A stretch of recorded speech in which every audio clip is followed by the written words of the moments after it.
ಎಲ್ಲರಿಗೂ ನಮಸ್ಕಾರ. Welcome to ಜಾನ್ವಿಸ್ ಕುಟುಂಬ. ಕೇಕ್ ಅಂದರೆ ಯಾರಿಗಿಷ್ಟ ಇಲ್ಲ, ಎಲ್ಲರಿಗೂ ಇಷ್ಟ. ಅದರಲ್ಲೂ ಚಾಕ್ಲೇಟ್ ಕೇಕ್ ಅಂದರೆ ತುಂಬಾ ಇಷ್ಟ ಅಲ್ವಾ? ತುಂಬಾ ಮೃದುವಾದ ಸ್ಪಾಂಜಿ ಚಾಕ್ಲೇಟ್ ಕೇಕ್ ಮಾಡೋದು ಹೇಗಂತ ನೋಡೋಣ ಬನ್ನಿ. ಮೊದಲಿಗೆ 2 ಮೊಟ್ಟೆ ಒಡೆದು ಬೌಲ್ಗೆ ಹಾಕಬೇಕು. ನಂತರ vanilla essence 1 tea spoon, vinegar 1 table spoon, ಅಡುಗೆ ಎಣ್ಣೆ 60 ml, 120 ml ಬೆಚ್ಚಗಿನ ಹಾಲು ಹಾಗೂ 200 ಗ್ರಾಂ ಸಕ್ಕರೆ.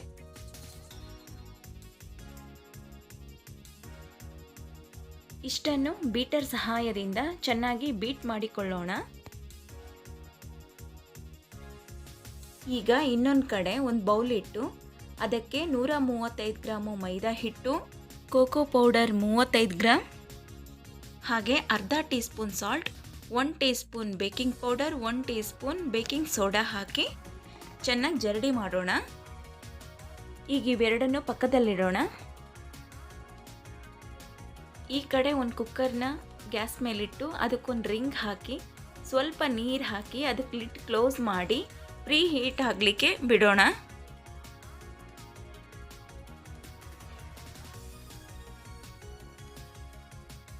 ಹಾಗೆ ಈ ಕಡೆ ಕೇಕ್ ಮೋಲ್ಡ್ಗೆ ಸ್ವಲ್ಪ ಎಣ್ಣೆ ಹಾಕಿ ನಾವು ತೋರಿಸೋ ರೀತಿ ಮೈದಾ ಹಿಟ್ಟು ಸ್ಪ್ರೆಡ್ ಮಾಡಿಕೊಂಡು ಇಟ್ಕೋಬೇಕು.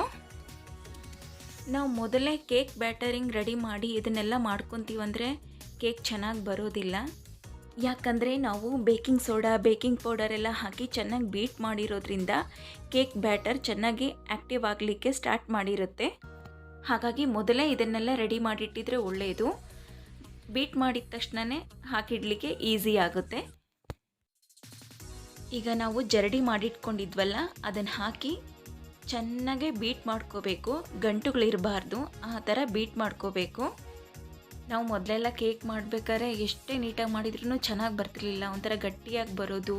ಅದನ್ನ ನೋಡಿ ನಮಗೂ ಬೇಜಾರು ಅನಿಸೋದು. ಆಮೇಲೆ ಈ ಮೆಥಡಲ್ಲಿ ಮಾಡಿದ್ವಿ, ನಮಗೆ ನಂಬೋಕ್ಕಾಗಲಿಲ್ಲ, ಅಷ್ಟು ಚೆನ್ನಾಗಿ ಬಂದಿತ್ತು. ಈಗ ಕೇಕ್ ಮಾಡೋದು ತುಂಬಾ ಈಸಿ ಅನಿಸುತ್ತೆ. ಏನೋ ಒಂಥರ ಖುಷಿ. ಬೇಕ್ರಿಲಿ ಸಿಗೋ ತಿಂಡಿ ಮನೇಲೇ ರೆಡಿ ಆದಾಗ ಮಕ್ಳಿಗೂ ಎಷ್ಟು ಖುಷಿ ಆಗುತ್ತೆ ಅಲ್ವಾ?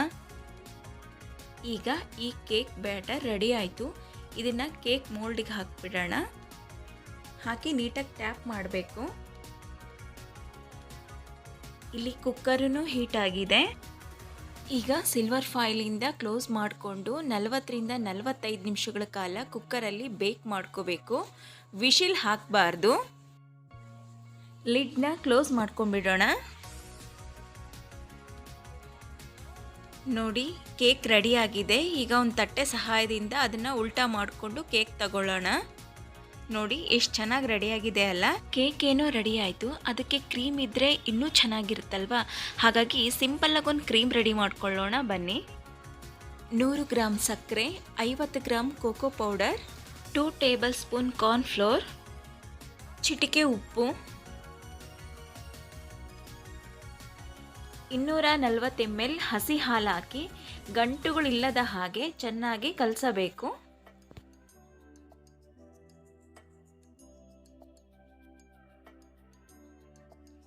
ನೋಡಿ ಇದು ರೆಡಿ ಆಗಿದೆ. ಈಗ ಇದನ್ನು ಸ್ಟವ್ ಮೇಲಿಟ್ಟು ಬಿಸಿ ಆಗೋವರೆಗೂ ಸ್ಪೂನಲ್ಲಿ ತಿರುಗಿಸ್ತಾನೆ ಇರಬೇಕು. ಈ ಥರ ಕ್ರೀಮಿ ಟೆಕ್ಸ್ಚರ್ ಬರೋವರೆಗೂ ತಿರುಗಿಸ್ತಾನೆ ಇರಬೇಕು. ಈಗ ಇದು ರೆಡಿ ಆಗಿದೆ.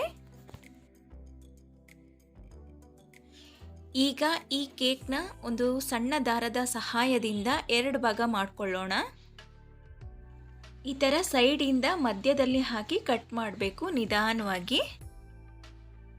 ನೋಡಿ ಈ ಥರ.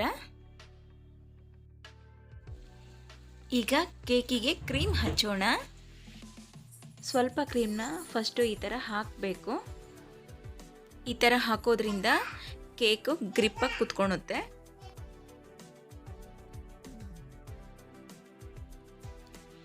ಈಗ ಶುಗರ್ ಸಿರಪ್ ಹಾಕೋಣ. ಶುಗರ್ ಸಿರಪ್ ಅಂದರೆ ಸಕ್ಕರೆ ನೀರು. ಒಂದು 4 ಸ್ಪೂನು ಸಕ್ಕರೆ ಹಾಕ್ಕೊಂಡು ಸ್ವಲ್ಪ ನೀರು ಹಾಕ್ಕೊಂಡು ಕುದಿಸ್ಕೊಳೋದು. ಅದು ತಣ್ಣಗಾದ್ಮೇಲೆ ಈ ಥರ ಹಚ್ಬಿಟ್ಟು ಕ್ರೀಮ್ ಹಚ್ಚಿದರೆ ತುಂಬಾ ರುಚಿಯಾಗಿರುತ್ತೆ. ಆ ವಿಡಿಯೋ ಸ್ಕಿಪ್ ಆಗಿದೆ, ಹಾಗಾಗಿ ತೋರ್ಸೋಕ್ಕಾಗಿಲ್ಲ. ಕ್ರೀಮ್ನ ನಿಮ್ಮ ಇಷ್ಟದ ಹಾಗೆ ಹಚ್ಚಿ. ಬೇಕಾದ್ರೆ 3 ಲೇಯರನ್ನು ಕಟ್ ಮಾಡ್ಕೋಬೋದು. ನಾವು 2 ಲೇಯರ್ ತೊಗೊಂಡಿದ್ದೀವಿ. ಹಾಗೆ ಡಿಸೈನು ನೀವು ಹೇಗೆ ಬೇಕಾದರೂ ಮಾಡ್ಕೋಬೋದು.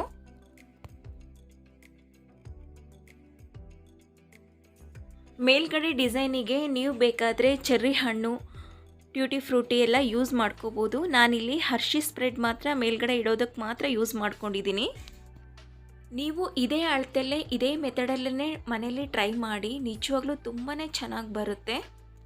ಆಗ ನಿಮಗೂ ಅನಿಸುತ್ತೆ ಕೇಕ್ ಮಾಡೋದು ತುಂಬಾ ಈಸಿ ಅಂತ. ಈಗ ಇದನ್ನು ಒಂದು 1/2 ಅವರ್ ಫ್ರಿಜ್ಜಲ್ಲಿ ಇಡಬೇಕು. ಹಾಗೆ ನಾನು ತೋರಿಸಿದ ಈ ರೆಸಿಪಿ ನಿಮ್ಮೆಲ್ಲರಿಗೂ ಇಷ್ಟ ಆಗಿದೆ ಅಂತ ನಾನು ಭಾವಿಸ್ತೀನಿ. ಇಷ್ಟ ಆಗಿದರೆ ಪ್ಲೀಸ್ ಒಂದು ಲೈಕ್ ಮಾಡಿ, ಶೇರ್ ಮಾಡಿ, ಸಪೋರ್ಟ್ ಮಾಡಿ. ನಾವೆಲ್ಲರೂ ನೆಕ್ಸ್ಟ್ ವಿಡಿಯೋದಲ್ಲಿ ಸಿಗೋಣ. ಅಲ್ಲಿವರೆಗೂ ಟೇಕ್ ಕೇರ್, ಬಾಯ್.